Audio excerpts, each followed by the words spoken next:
Hello and welcome. This is Voorhees Tiger Vision. I'm your host, Mondre Allen. Happy to bring you some pre-draft content, some pre-draft amusement before you get into your NBA draft and everything that goes on tonight. Coach, I feel like the way you're recruiting, it may not be long before we're having a Voorhees Tiger that we may be able to celebrate in the NBA draft, man. How's everything been going with you? It's good, man. That's the dream. That's the goal for us to get there. For us to bring guys in who are better than our level, who can one day get to their hopes and dreams of playing the NBA, G League, overseas, whatever it may be. But also, being great men, being great husbands. But tonight's a great night. I've been on the other side of having one of my former players get their name called in the lottery. It's a special night, and obviously. Voorhees Tiger Nation. I'm from Atlanta, so there's some Atlanta ties to the draft tonight, a lot of them. So will be interesting to see. Got a chance to coach against a couple of the guys that are in that lottery. Two of them in particular, Isaac Okoro and Devin Vassell. For sure. Coach, you have like you said, had that experience of being right there, watching one of your guys that you kind of one and done, as a matter of fact. So it's odd that it's odd that a lot of times the college coaches get a lot of the credit for developing some of these one and dones when some of those guys, particularly two to mention Kobe Simmons and Malik Beasley, you had for 4 years, and the college they went to only had them for 6 months. What is that feeling like, Coach, of watching a kid walk across that stage, hearing his name called, shaking the commissioner's hand, and going about playing at the highest level of the game? Man, it's an accomplishment, not for myself, but knowing what it meant for that kid and his family, Malik, Kobe, understanding that they really realize their dreams. A lot of people grow up and say, I'm going to play in the NBA, but they really did it. They put the hard work in to do it. It makes you remember all those times when maybe you were getting on them about doing something right, or you were praising them about doing something right. And you just remembering those lessons, those memories, those moments. And it's been fun, man. It's been fun to watch their maturation from 8th graders, to now NBA dudes who are now moving kind of into a different era in their career. They're past that rookie contract almost. So it's very interesting. For sure.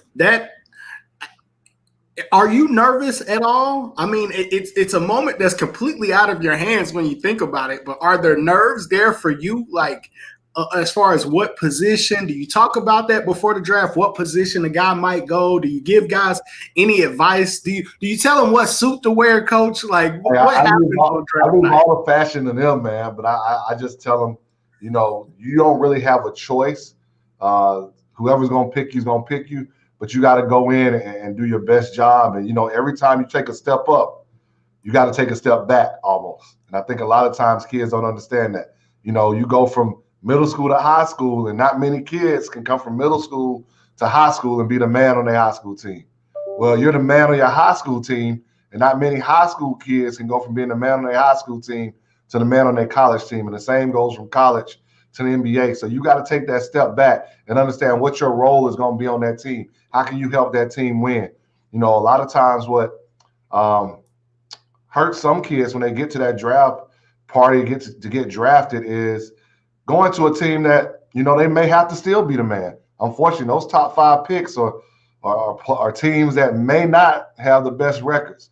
Sometimes we get your Patrick Ewing, David Robinson stuff that happens, but most times it's teams that, weren't very good the previous year. And, you got to go in and kind of learn the NBA culture while also being, a dude that the franchise is building around. And I think sometimes that can be tough. Hopefully we as coaches at whatever level have developed them and prepared them Because it's going to be some adversity. So it prepared them for that adversity that's going to come, the ups and downs of the NBA season. You know, you realize high school, most times you're playing 30 games. College, sometimes the max is going to be about 35. You know, you get to the NBA, you're at 82. And if you get lucky to get to the playoffs, you know, think about LeBron, think about Kobe and how many games they put on their legs, or even MJ, how many games they put on their legs. It's a lot different than when you're in high school and when you're in college. So a lot of times they hit that wall. Coach, how often do kids that you're coaching ask you about that? I know sometimes it seems like these kids live in the moment to where they only remember the last 2 drafts or so. How often do guys ask you about the pros that you've coached and the road that they took to get there and that sort of thing? It's funny, man, because just today, somebody on our current team asked about, you know, those guys and what it took to get there, because they want to get to that level. You know, they want to have the opportunity to be able to play, you know, to help their family live better. So it happens more often than you think. I think real guys that are really ingrained in basketball, they keep up with it. And a lot of it's because a lot of the guys know more about them, not so much even in college, but have watched them in high school. And they go, like one of our guys on our team played down in Fort Myers and said, man, I remember seeing y'all playing in City of Palms. Like that's, you know, he lived there. So he would go to the City of Palms even before he was able to play in that event. So he remembers seeing us play there. So I think that's what happens a lot. You know, high school basketball has blown up. You know, when I was playing high school basketball, it was word of mouth. Now everybody knows. No mixtapes. No mixtapes at that point, Coach. No. That's great. Certainly a wealth of experience. I think you've got a lot to sell for your program and for yourself as a coach. And I think we've got a lot. I feel like every show, right? It's almost like we don't do one every week, but we do a show every week. And there's a lot to talk about the new guys that you're bringing in. So all the listeners and everybody watching, just stay tuned. Yes, there are more commitments. There are more recruits that are being added to the stable. More people that we are welcoming to the Hees and to the Voorhees Tiger family. So you'll get a chance to get a look at those guys in just a second. We want to go ahead and jump in. Coach, about the grind. You are well known for your work ethic. What has been, now you've had a few weeks and quickly starting to build momentum, but just what is that grind like as you start to establish this program? And does it, 2-part question, what is that like? And also, does it help or hurt that the guys aren't on campus right now? It's a great question, Mondre. So I'll start with the first part. You know, that word grind, I used to love that word. Like when I was first getting into the business, oh man, he's a grinder. He's grinding. He's out there. But in reality, it's your passion. It's what you love to do. So I don't consider it a grind. I just consider it my passion and what I love to do. And what that means is it means making recruiting calls. It means staying on top of my guys to get them ready for second semester, making sure their classes are right, making sure that they have their housing deposits, making sure we got physicals on file, all the little things that nobody talks about when you're talking about being a college coach. It means going out. You know, been on the job 2 weeks and 3 days.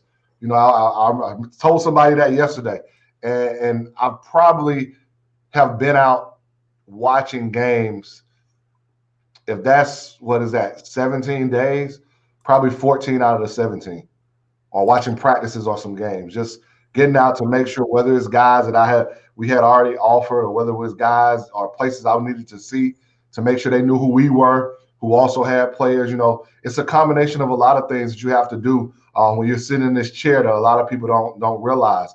It's little things like getting the gym floor ready for January. You know, a lot of people don't know that 3-point line changed. So we got to make sure that new line is out on that floor, getting the locker room ready, making sure we got all the apparel that we need.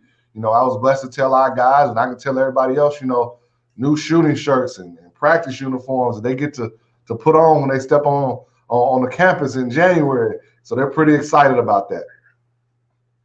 Everybody loves gear, Coach. Everybody loves the gear. Is it different when it comes to the fact that you have that time because guys aren't on campus yet to maybe do some things around campus that you wouldn't have had the opportunity to do had they been there? Or you mentioned that you get to get out a lot and spread that name. It's a lot of buzz going around. That Voorhees is in the gym now. I'm hearing that, seeing that a lot on social media, and you're hearing it around the city. But I'm pretty sure you'd rather be in the gym with your guys. Yes. I mean, there's no doubt I'd rather be practicing. I'd rather be doing workouts. I'd rather be interacting face to face with my guys. But I've learned that 2020 is a season of flexibility and adaptability. And so, with that being said, it's actually been. I don't want to say good, because obviously, like I said, I'd rather be in the gym working, but it's been new and refreshing to build those relationships with my guys, although it's via Zoom, but understanding how to build that relationship and learning more about them, learning what makes them tick. We got a great group of guys coming back, man, and the time that I've had to spend with those guys has been great. And I think the time that we're building this relationship between now and January is going to win us some games down the road. So that's been really good. Also, it's allowed me, like I said, to get out and recruit, to do a lot of things, seeing people here close in South Carolina, seeing the places I need to go outside of South Carolina that technically maybe if we were playing games right now wouldn't be possible. Now, you got to realize we've got to recruit for 2020 guys in January, and we got to recruit for 2021. So it's a combination of both things. So this time has helped us. Would we rather be on the floor, rather practicing, getting ready for some games? Most definitely. But when that season of adaptability and flexibility, I think we're taking full advantage of that and how we can improve as a program and as a team. Absolutely. I think we've got some stuff in store for everybody. A lot of questions about everybody wants to know, hey, man, how is he going to build it? What is it going to look like? What can we expect? And we've got some information to share with folks about the culture and the philosophy and style of play and things that people can expect to see. Let's start a little bit about the culture that you're building. I just so happen to know that you are really big on culture. You spend a lot of time developing, like not just, people say culture and they just, we're going to make it a family. And that's the thing that they throw around. You really thought this through about what it is that you're building and how you're going to do it. Let's talk a little bit about the culture that you're building. Well, I think we have to build that culture. We talked a little bit about family and what we're going to be about, and that's really what an HBCU is about anyway. But more than the 4 years that a kid is here playing, more about the 40 years, about the love that we're going to have. I'm going to coach them hard, and that means I got to love them hard, to coach them hard. The grace that we've got to have to coach them, because I'm not going to call every play right. I'm not going to sub every play right or every player right. They're not going to play every game right. Every possession is not going to be right. So we got to have some grace. And like I said, we've got to recruit guys that are better than our level. So we want guys to be a star where their feet are planted at. Have that chip on your shoulder, understanding that you're better than an NAIA player, so to speak, but be a star where you're planted. So that takes us kind of to this ladder of success, which we've got to have to be successful. And it starts at the top with discipline and organization. And I tell anybody who's listening that we're going to practice at 5:30 in the morning. I know that may hurt some high school teams or coaches that want to come watch, but you can get to practice and you can get back to your job, get over to your high school if you want to. But we're going to practice 5:30. We're going to finish it off with individual development, and we're going to go eat breakfast as a team. I think that discipline and organization has to be the first step of anything that you're doing to be successful. Like we talked about that individual skill development, we've got to get players better. And if I can't get players better, then we can't get better as a team. So individual skill development, our position group development, and then our team development. We've got to get better. The one thing that you'll see from our teams is that we're going to be a better team from the first time you saw us play to that last time you saw us play. And our job is to make sure the last time you're seeing us play is in that NAIA national tournament. Trying to cut down some nets, to be honest with you. And that's kind of what we told our team today, is that's our goal. I don't sugarcoat it about what our goals are.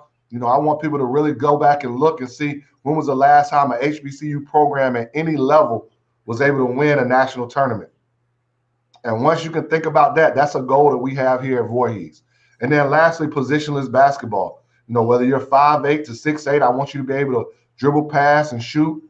And so that's kind of what we look for. But those things get you to that level of positionless basketball that we look for. And we talked about it last week on the coaches show. You're either a playmaker or a monster. That's your position. Playmaker or monster. Yeah, I can say, all right, you're the point guard, you're the shooting guard, you're a wing, you're a four. But in reality, are you a playmaker or you're a monster? That's what's going to set you apart and what you'll be able to do with how we play. It's really shaping up to look like, as we talk about the NBA to start the show, it's a lot of modern NBA type of formula to that culture a little bit. It almost reminds me of how the Celtics coach defines his positions. Mm-hmm. I believe he says I have guards, and he has guards or rim protectors. I think he says 3 positions: ball handlers, wings, and rim protectors. And that's the only positions that he has. So very interesting. It's interesting because I've been this way probably before the rage kind of took off. I mean, we talked about the Malik and Kobe and Kaiser. Kaiser was a 6'8", 6'9" 4-man that a lot of times, in the early 2000s or early teens, they say go get in the post and post up. Well, Kaiser was able to get rebounds and push it up the floor. Kaiser was a plus 40% three-point shooter in high school at 6'8", 6'9". So always kind of been that way. Always kind of believed in that philosophy of how you're going to play, and it's been successful. And it's carried over. I think a lot of it came from European basketball, and we saw how that has worked and why people like Luka and we can go on have thrived in the NBA, or even when you look at the Olympics. For sure. Let's go to the next culture piece. This is our pyramid here. Yeah, I think this is really big. I am a student of the game. And when it comes to being a student of the game, if you don't know who John Wooden is, and I think there's an issue, to all my young listeners out there, go look him up. One of the best that ever did it at the collegiate level. Yes, he had players, but he got his players to play together and to play for one another. And so when you think about this, you're trying to get to the top of that pyramid, which is consistent greatness. And when we talk about consistent greatness, that's just not on the basketball court, but that's in life, at being a man. And so you got to have that family. You got to have that love. Again, 2 words we talked about that's part of our pillars. That's part of our culture. Then you got to have poise. I think that's something that we have to improve upon here is poise and understanding how to handle success and how to handle adversity. We want to have spiritual growth. Obviously, Voorhees is Episcopal College. So that spiritual growth is something that we're going to really harp on. We got to have team chemistry. A lot of times people look at recruiting and they think you just got to get the best player all the time. You got to get guys that can score the ball all the time. No, you got to get a team that can play together. You got to have guys that can fit different roles on the team. Because if you get all scorers, at some point you're going to have a problem with who's going to do the little things to win ball games. And that kind of brings you down to toughness. We've got to be tough. I think that's one of the things that I'm able to walk into that Coach Mitchell did a great job. We got a tough group of guys who are going to battle every night.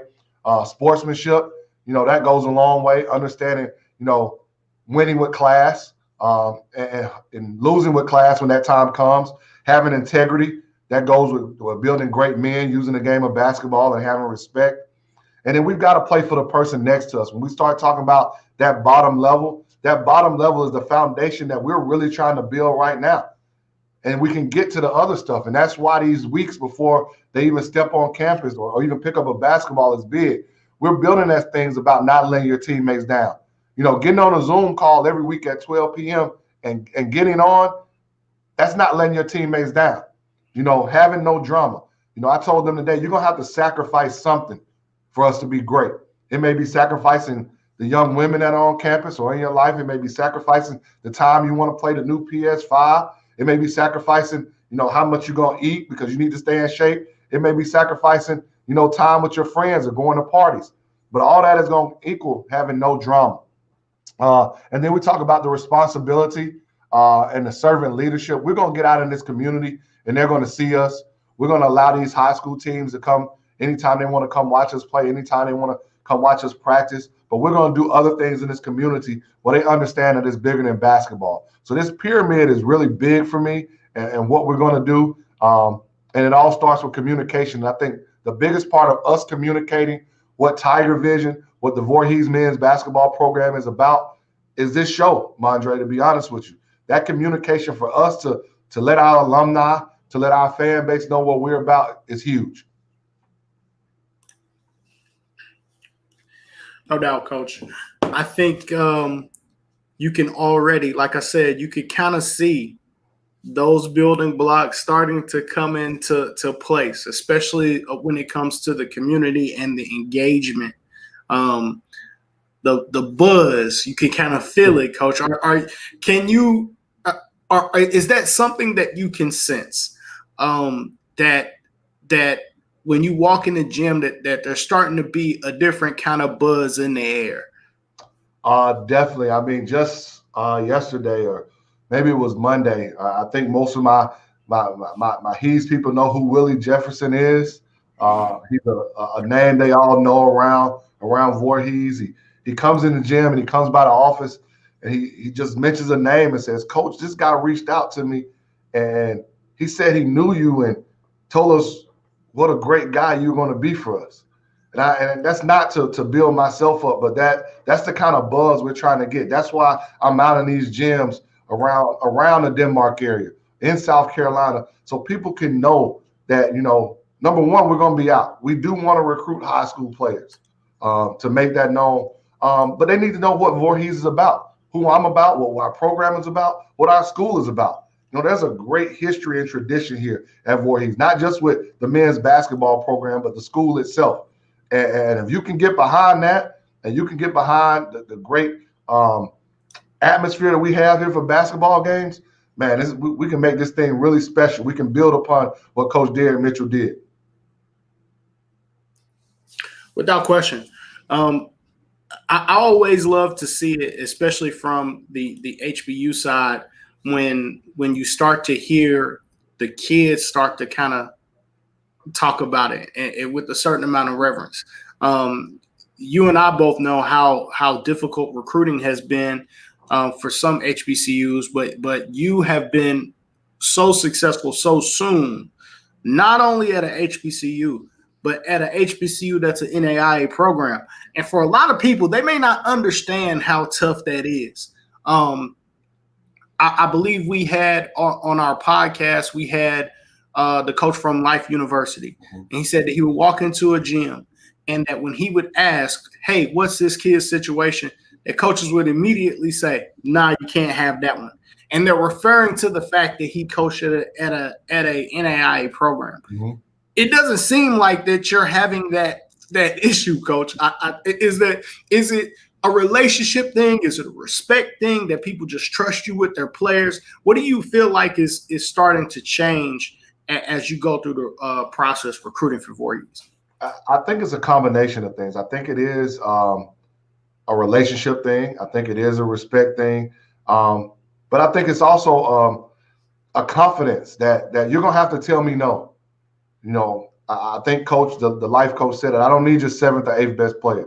That's not going to help me be successful here. That's going to get me fired, to be honest with you. Yes. I need your 1 or 2 best players. And in retrospect, we can talk about every bad thing that's come out of 2020 and COVID. But I can tell you now, the best thing that has happened has helped programs, NAIA programs, and probably JUCO programs, where now, because a lot of the kids who normally would have gotten seen on the spring and summer AAU circuits, or seen through some JUCO jamborees that normally happen, are not getting those looks. They're getting them from some D2s, because D2s can be out, but Division I's can't be out.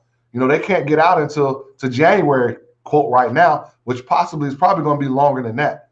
And so because of that, we now can build those relationships with those guys who may don't are teetering on the Division I level, but are definite D2 players. And I'll take my chances versus that. I'll put up Voorhees and what we had to offer versus anybody on any other level, even some of the D1s. They just got to tell me, no, you're going to have to tell me I want to go Division I, and that's all I'm thinking about. And we've been blessed to been able to lock up some kids, even the 2021 kid that we talked about last week, and Christian Ford, who, I got a call from a Division I assistant that said, Coach, if he was playing on the circuit in regular AAU times, that kid's going Division I. Yes, and he's coming to you. Like, to me, that I just sit back and I can smile. Now, we still got to develop them. We talk about we've got to find them, we got to recruit them, we got to sign them, and then we got to develop them. And so the last part of what we got to do with Christian Ford and everybody else that we're getting to commit is that we've got to develop them. They've got to be better from the time they walked in the door to the time they leave. Without question. Without question. We've seen you do that year over year with many players. So no doubt that you're going to be able to do it with this great group that you have coming in. Coach, let's go to your philosophy a little bit, and then we'll get to some kind of videos around your style of play and what you expect to see from your guys. From a coaching philosophy, we'll start with the offensive side of the ball. I think you're pretty well known as kind of a offensive mastermind. You coach both sides of the ball, but very well known for what you are able to get guys to do on offense. Let's talk about that offensive philosophy a little bit. Obviously our goal is to get uncontested high percentage shots while being in a position to get offensive rebound and get fouled. And so I'm big on acronyms. If anybody doesn't know, I was an English major at Morehouse College. So, we want to teach players to be a star. So it goes back to that pillar again. We talked about being a star where your feet are planted. But star in this case means spacing. We got to have great spacing on the floor. And that's what you're going to see out of our teams, of our spacing, which is going to allow us to use our versatility, our athleticism, our shooting. We got to have great timing in our quick hitters and the stuff that we want to run. We want to attack angles. That goes back to using the versatility that we want to have. And we want to be in rhythm. Everything that we want to do offensively wants to be in rhythm. We don't want to have people take us out of our rhythm. I think one of the things that I've told our guys that we want to be able to dictate everything that happens on the floor, whether it's offensively or defensively. So how do we be a star with spacing, timing, angles, and rhythm? We do it with transition.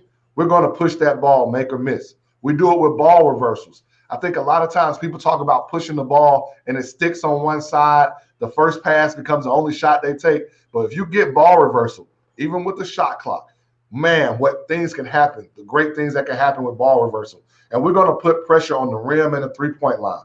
Like, that's why we recruit athletes with athleticism, with versatility, with length, with the ability to shoot the basketball, and guys who have a high ceiling, because that way they can continue to improve. I'll be honest, there are going to be some guys that we're going to sign, and some people may go, for every great thing they said about Christian Ford, they may be a guy we sign. They say, man, I don't know about that one. But there's a high ceiling that we see that we think we can take advantage of. 100%, Coach. Are you looking at the difference between kids that and I think you touched on this earlier a little bit, but kids that are that can come in and play right away versus kids that help you establish a certain culture over the long haul? How are you kind of managing that in recruiting? It's a balance, man. It's a balance. And, my philosophy is not the only philosophy, but it's what I believe in. I think you have to be older at your monster position and at your PG position, because that's your leader on the floor a lot of times. I think those are the two positions that's got to be older. I think you can definitely get guys and develop them more as high school bigs, as wings, than you can in other areas. So I think you have to – it's a balance in that. Do you have a senior-laden team Well, you need to have guys that are ready to go next, so you can sit behind some juniors who will be ready to go in 2 years. It's the balancing act of every college basketball team, whether, probably the only one that doesn't have as much of a balancing act is the JUCO level, but everywhere else, they're trying to have a balancing act of who are my glue guys, who are my guys I can develop that may take a year to get where I need them to go, who are the guys that we need to come in and they've got to produce right away, and how many of those guys do I want in the program? But they have to be some guys that are just culture guys. It's like, when you have those guys who may are not scholarship guys, or, depending on what level you are, maybe they're not guys who are getting the money to come play. You got to make sure they're the right kind of guys, RKG, right kind of guys that's going to come in and have the right culture in mind and understand that I'm here to get better and hopefully my time comes. Because if they come in thinking, here I come as a freshman, I'm going to start coming right away, even though I didn't get any money, or maybe I did get some money. But if their job is saying, come in and start right away, and they know they come behind a guy who maybe was All-American, I like the confidence, but we got to be realistic too. No doubt. I think, Coach, we're going to play a little video here. We just finished talking about your offensive philosophy, and in this video, I think people will be able to see a little bit of the spacing, a little bit of the ability to run the floor, some things that you want to do in transition, and like you said, putting pressure on the rim and pressure on that three-point line. You're going to see a lot of that in some of these clips. I'm going to go to the vid.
One thing that I see in a lot of those clips, Coach, is guys attacking the rim, able to play in space, being unselfish and making the pass to the open guy, and being able to finish plays. How do you bring that together in your practices? Is it do you kind of piecemeal a little bit, feed them a little bit at a time, or how do you start to implement those things once you get your guys back on campus? We're kind of going to go whole part whole, throw it all at them, then kind of bring them back to why it breaks down that way, and then throw the whole thing back at them. But a lot of that is done through competitiveness. A lot of that is done through the things that we're talking about, pushing the ball up the floor with the pass, not with the dribble, making the right play. making the extra. We call it a hockey assist. We do impact stats, which is a little bit into analytics of how you're helping the team, not just based off scoring. And the way you put pressure on the rim and pressure on the three-point line is through, attacking and getting to the nail or getting to the paint. Old school people say get to the nail. New school people say get to the paint. If you got guards or playmakers that can get to the paint, it opens everything up because somebody now has to play help side defense.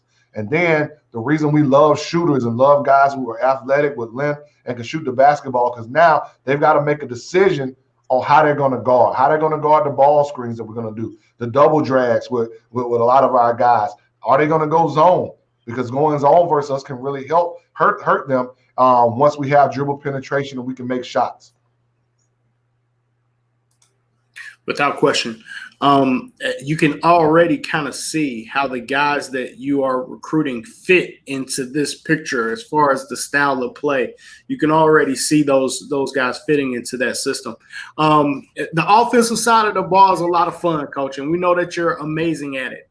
But you're pretty good on the defensive side of the ball as well. We don't talk about how good you are on defense as much.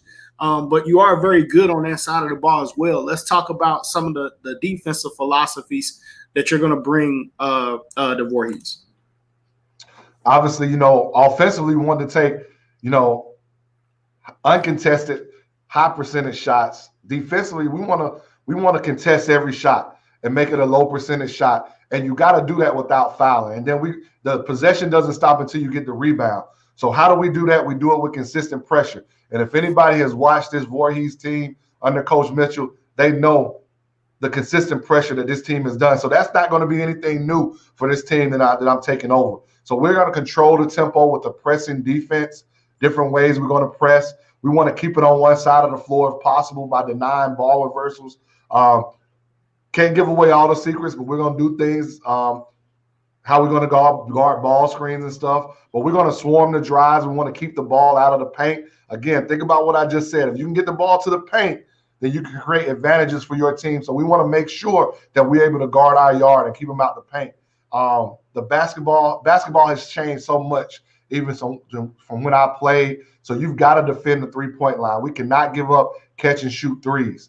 I don't care if a guy says he's a 25% three-point shooter. If you get that guy a catch and shoot three, as much as guys are in the gym these days, he's going to knock those down. So we cannot give up catch and shoot threes. We got to run guys off the line to make sure our swarm in the drive gets implemented. And then we got to rebound. I don't care if you're 6'2", you better get your butt down there and rebound. So that's going to be our philosophy defensively.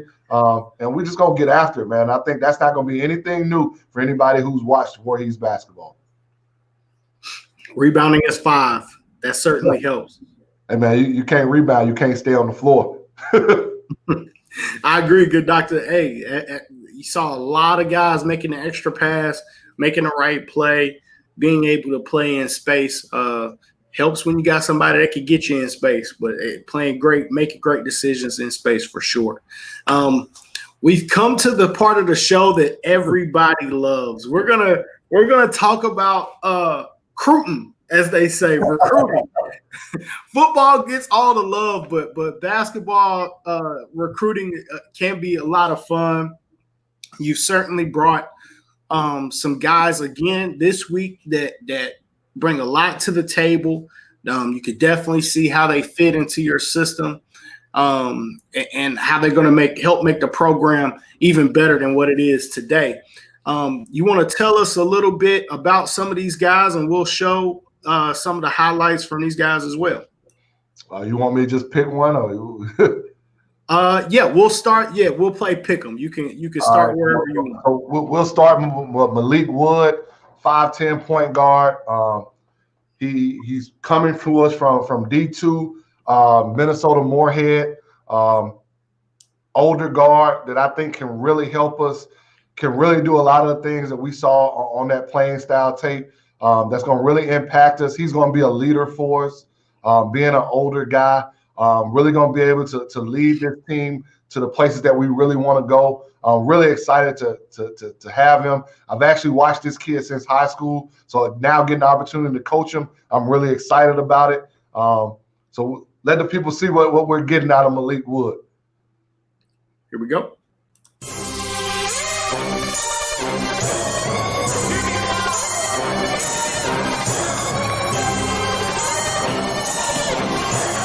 Like we have the last 3 games we've witnessed here. Here's Malik Wood.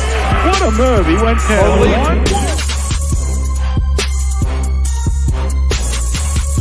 Here baseline now. Malik Wood all the way in. Gets off Terrell Clark. Here's Malik Wood. All the way in. Scores! Crossover dribble. Back passes. Open. 4:35 remaining first half.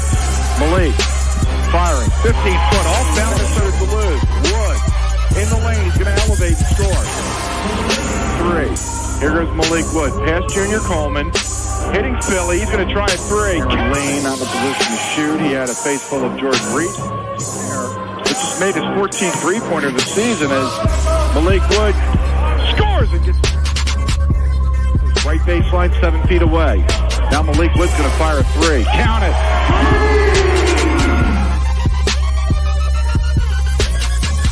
Just something to keep in mind here in the final 9.5 minutes. Here's Malik Wood going all the way in. Shot clock down to 15. Collision inside. Dragons by 1. Wood in the circle. Step back. Jumper. Good. It's a 2-pointer for Wood. The Dragons quickly had called another timeout before the Bears could inbound the ball. Wood, right wing to the basket. Reverse layup up ahead. He is so quick.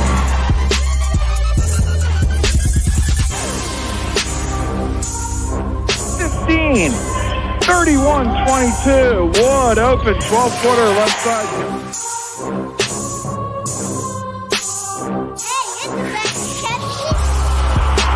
Ball. To Vaughn, all the way out to Malik Wood for a 3. He goes down, so does Lean up ahead. Malik Wood scores and gets fouled. Wood up ahead. Malik gets up, Terrell Clark scores. No, not utilizing a Philippic screen. Malik just going to pop. Wayne trailing up for Iowa. Fighting Peacocks as Malik Wood just hits the 3 on the left side. Philippic up top. Now Malik Wood back in the ball game. Goes left baseline inside the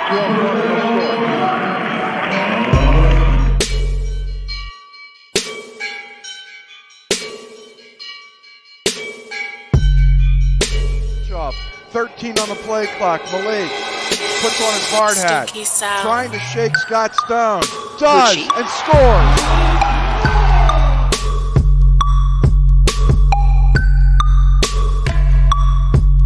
Dragon men. 19 on the play clock. Wood stopping, popping, hitting. Now it's 2. Wood thinks about a 3. Now he's going to drive and score again. It's been Malik. And the Dragons have a fresh shot clock. Good. As if a shot clock matters tonight. What a 3. I'm sure that a foul got whistled. Here goes Malik inside to Prescott. And Bingham back in the ball game. High posting. Now Malik Wood's going to try from 3. Nice Get the roll. And Malik Wood's going to score his first.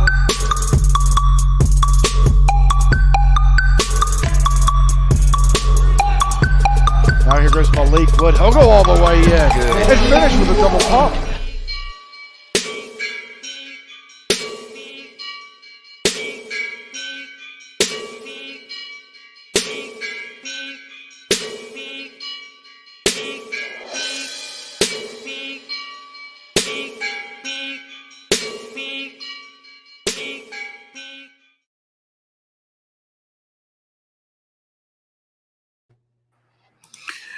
That was Malik Wood, the new point guard.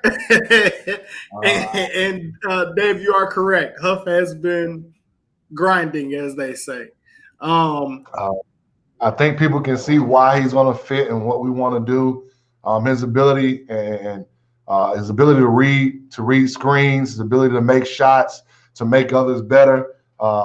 probably one of the most competitive kids I've ever met in my life. And I think that's going to rub off on this team in a great way to push everybody towards excellence. I would agree, Coach. I saw a kid in those highlights that also could shoot it with range. We're not talking about a toe on the line, catch and shoot kid. Like, there's a kid that can shoot it with range, catch and shoot off the dribble, but didn't seem to be one that has the force shots. You know, like you said, can finish at the rim and could create plays for other people as well. Definitely a great addition. Going to be an unbelievable player in your system.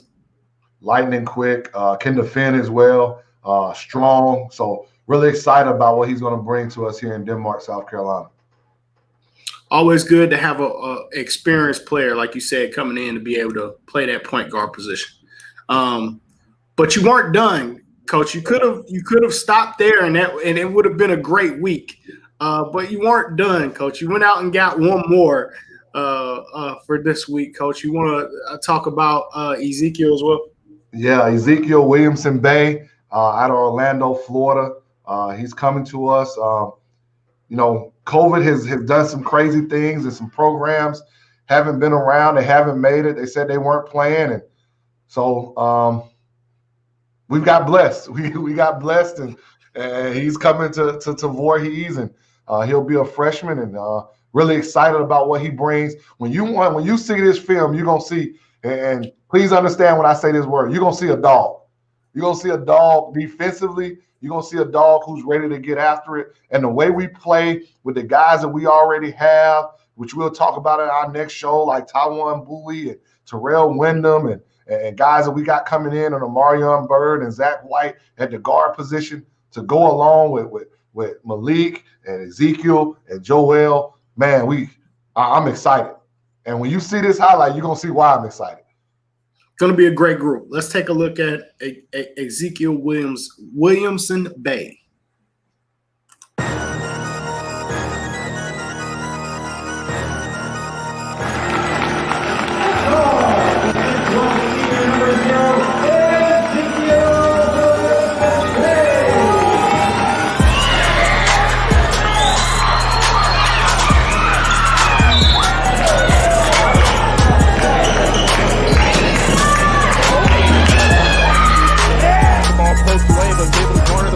Kick out for three.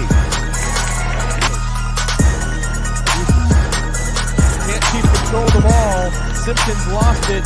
Ivory the other way.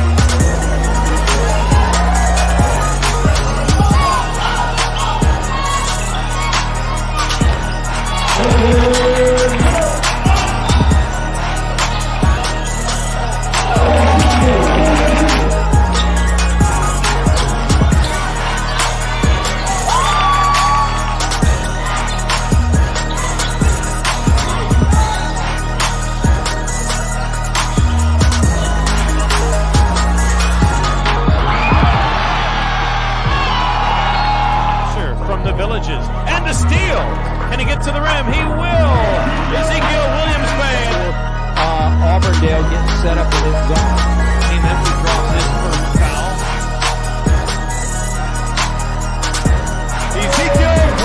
Right into what happened inside Palmer. Palmer gives Williams-Bay a layup. Nice. Chris Bailey out front. He's got to have a good ball game. Wow, to get their game in gear. There's Matt Harris.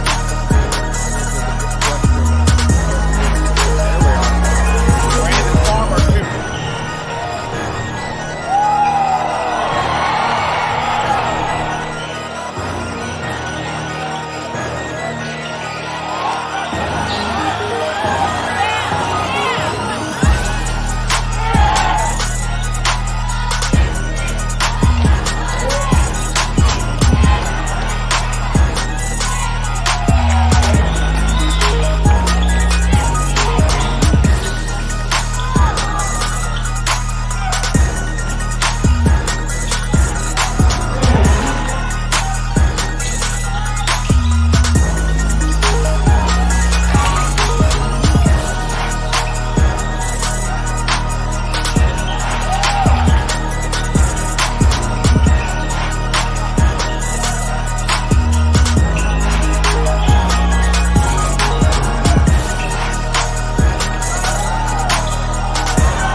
Coach, we are seeing some of those kick out passes are incredible vision. Hey man, we talked about From this how we want to play. You saw his effort offensively and defensively, his vision.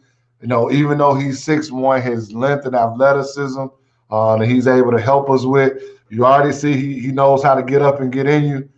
He plays hard. I think the sky's the limit for the kid. I think with every kid we get, I think we've gotten a steal. We've gotten guys we're not supposed to get. And it's just a blessing, man, to bring the right kind of guys down to Denmark, South Carolina. I hope everybody is buckled in and ready to go. You guys will get started at the beginning of January and with practice, and then first game's not too long after that, right? Oh man, we'll have some tour days and then we'll get right after it. It'll be a quick turnaround, but my guys already know. We've talked about it. We talked about it today on our call, and they're going to be ready. We're going to be ready. Like I said, season of flexibility and adaptability. But I've told my guys to come in the best shape they can be in, because even though we can't be in the gym, they can go get some running in. They can put up work in the gym. All that matters right now. 100%. I hope those guys are running 4 or 5 miles a day. They're definitely going to need it, especially if they've never been through a Coach Huff practice. They're going to wish that they did run 4 or 5 miles a day while they had that opportunity. Coach, it's been great. We've come to the end of the show. Another great job for this week. Incredible recruiting class coming in. You definitely got a chance to hit the ground running, and you've taken complete advantage of that. I want to let all of our viewers know that we'll take a little bit of a break for the Thanksgiving holiday, but we'll be back. Don't worry. Our next show will be December the 9th. We'll come back December the 9th, and who knows, with that type of time, what we may be talking about December the 9th when we come back. There could be so many new signees that we don't have enough to share them in one show. We'll see what happens December the 9th. But no, seriously, December the 9th, we'll be back. We'll build up to the start of the season and our road to January 1, where everyone is allowed back on campus and our season begins. Coach, any final thoughts or any last words for us on this week? I just want all the alumni out there to understand that you're always welcome, especially our men's basketball alumni when we get going. Come watch a practice. I know it's early, but maybe it's a Saturday practice you can get to. If we're home, you definitely know you're allowed to come watch us play. If we're coming to a city near you, Voorhees alumni, our schedule is probably going to be out here in the next week or so online. Hit us up. We're excited about everyone in all our cities. We want to get our guys back to their families when we talk about scheduling. We've got guys from Florida. We've got guys from South Carolina. We've got guys from Georgia. We've got guys from a lot of Tennessee. We've got guys from a lot of different places, Virginia. So it's our job to make sure they feel home at the Hees, feel home in Denmark, South Carolina. And that's a lot of has to do with you guys as alumni, making them feel home, making them understand what it means to be a Tiger. And we're just excited. Every week I get closer and my blood starts racing. I go to some of these practices, Mondre, and I'm looking at drills going, oh, I can't wait to do that. That's something I'm doing right there, So, right, Thanksgiving, as much as we want to spend time with our family, I want to make sure that everybody understands that be thankful for your family out there, your Voorhees family and your immediate family. Make sure you tell somebody you love them. Life is really short, and I know we'll talk about that in 1 second, Mondre, but also to understand that I'm going to be out. This is a great time to go see a lot of basketball around Thanksgiving. So if you're out and about and you see me, don't hesitate to speak. Absolutely. And on that note, we will bring this up. Not all smiles and fun this week. We certainly had some time to come to our senses and think about how sweet life is and how precious life is. We'll bring this up as we say goodbye to one of our basketball brothers. Yeah, unfortunately, on Sunday we lost a great man, head coach of Tennessee, University of Tennessee Martin, Anthony Stewart, who passed away in his sleep at the young age of 50. Coach Stu meant a lot to a lot of people. Obviously, you see Brian Collins, Penny Collins, head coach of Tennessee State, HBCU, give reverence to Anthony Stewart. Coach Stu and Coach Penny are the only two African American coaches in the OVC in that league in Division I. So losing him was really tough. We're all a part of the Embrace Us family. And if you don't know about that, we can talk about that later. But that Embrace Us family, we lost a brother. We lost somebody who was close to us in this coaching profession. This job isn't easy. And what makes it tougher is that his son played for him. So, his son could have went to the NBA draft. His son could be getting drafted tonight, but he wanted to come back one more year to play for his dad. And so that's a tough one. It was tough for us as coaches to kind of see that happen. And so I want to make sure we, from the Voorhees basketball community, pay reverence and respect to the life and legacy of Anthony Stewart and what he meant to the basketball community. So rest in peace, Coach Stu. We love you. We were there to support you, and it was a tough one. Absolutely. Rest in peace and prayers to his family. Prayers to the University of Tennessee Martin and all the students and faculty and staff at that great university. To the coaching staff, to all the players and their family, to every kid that he recruited. Everybody is hurt by this, and we're all hurting with you guys and praying for you guys as you kind of go through this time. So prayers up. That is our show for the week. We appreciate everyone tuning in. We appreciate everyone listening. Excited to see you back December the 9th. For the next installment of Voorhees Tiger Vision. I am your host, Mondre Allen, and we are out of here. Enjoy your family. Go hug somebody and tell them you love them. Yes, sir.